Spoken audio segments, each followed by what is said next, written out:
and welcome to another I Explores. My name's Ian, your host for today, and if you like my videos, please like and subscribe and leave comments. Okay, so today we're going to take a look at the maltings and the breweries that was around Grimsby. So let's go and have a look and see what's there. We'll now come up onto the bridge, a railway street leading off to Central Market as it was back then. So we're going to take a look at where the Sandars maltings was. So let's walk a bit further. Okay, so the Sandars malt houses thought to have begun in the 1790s by Samuel Sandars of Gainsborough. So that's like it says when it started. Obviously they came here and built malt houses. So yeah, okay, let's have a look at where it was, or where it used to be, should I say, the Sandars malt houses. Okay, so let's have a look. Okay, so behind me was the location of where Sandars maltings was. They had many buildings stretched all the way down there. Okay, the former, well, King Edward Street that runs from down there, that area, used to run a lot further back then. Okay, so it was behind Grimsby Street and King Edward Street. Obviously now it's Tesco's. It was all the way down to there. There was 3 big buildings.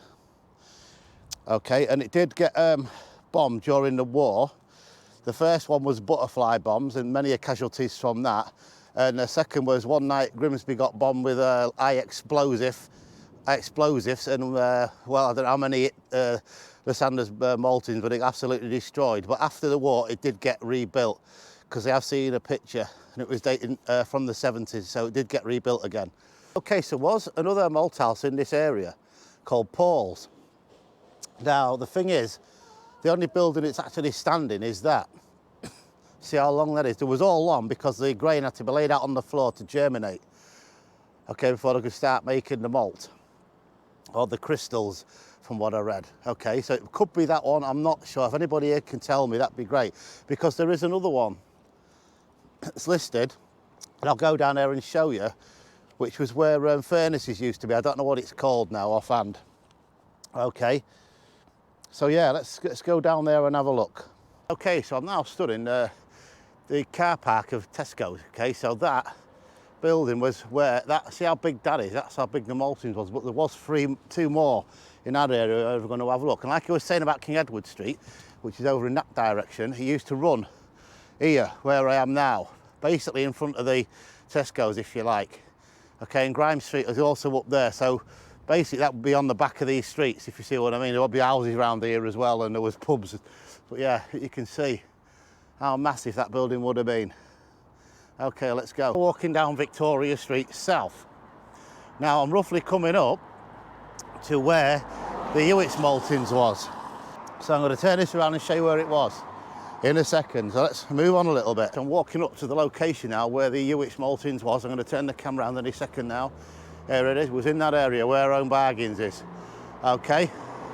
Malt houses had turntables on them for the trains to turn round because of the rail link, which is very near to here, which is, if you can see the green there, that is the railway now. Obviously there was a lot more tracks around this area in the past. Okay, so yeah, they all had that, links to the train tracks. Okay, so I'm now stood on Middle Court. Okay, so the reason we're down here is, like I was mentioning, was that one up there Paul's, or was it here? Because there was one where this building is now, it's been many a thing. So back then on a picture I saw in the 70s, this was still furnaces, and I remember that being there.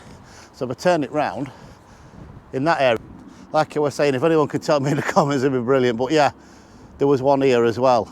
Okay, so I'm now walking up to Pasture Street, okay, where the old Hewitt's Brewery was. Okay, so the brewery was built by John Garnett in 1806 and registered in 1888. Okay, later on in its life, it was acquired by Northern Breweries of Great Britain Limited in 1961 with 320 houses with it, and eventually closing on the 19th of April 1968.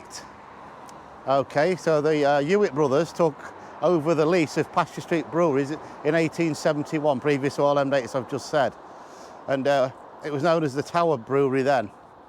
Okay, and later, where I'm going to go in a few minutes, I'll show you the site of where the Tadcaster Tower Brewery was. That's basically on Abbey Gate. So yeah, if I move the camera over this way, as you can see there, the Duke of Wellington. But in that area there was part of the brewery. So let's go and have a look where the rest of it was. Some of it's still there, so that's really good. So let's go and have a look. I'm now down East Street, okay? And like I was saying, some of the Hewitt breweries over there, I remember a pipe going across the road that had a cage around it. Yeah, I remember it. But this building here, at the side of me, is still here, which I'll show you in full in a minute. Okay, that was part of the brewery as well. But over here is where it all was, where this new law courts are. Okay, so like I said, I'm going to go across here and I'll show you this. Okay, so this was part of the Hewitt Brewery as well. Okay, and it's now been turned into flats. Okay, on East Street. So down this street was when where the first brewery was. According to what I read, it was part. I think it's either part of the Tower Brewery or the Hewitts, I'm not sure. But yeah, this is where it first started, where I'm stood roughly. I've seen a picture of it. But yeah, it started on this street.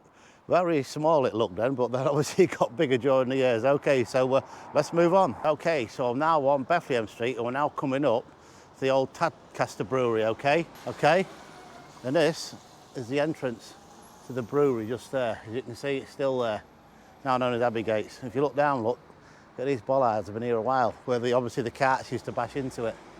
But yeah, it's still there. So that, through there, is where the Tadcaster Brewery was, also known as the Tower Brewery. Okay, so let's move on. So I've now just come off Cartergate and I'm stood in this car park here, okay? There's the flyover, just you know where it is. Okay, so down here, there was another Maltings and it was called Umber Store and Maltings, okay? So they must have stored some of the crystals from the Maltings down here, maybe, or actually brewed it as well, I don't know. Or germinated it, should I say, the grain. That's what you did. But yeah, there was one in this down here where I'm stood. So okay, let's move on. Okay, so I'm now stood down here. I'll show you where I am, near the Avon and that, Alexander Road. And the reason we're here is just there where Flottergate came out. There was a Maltings round about there where I'm pointing the camera, okay?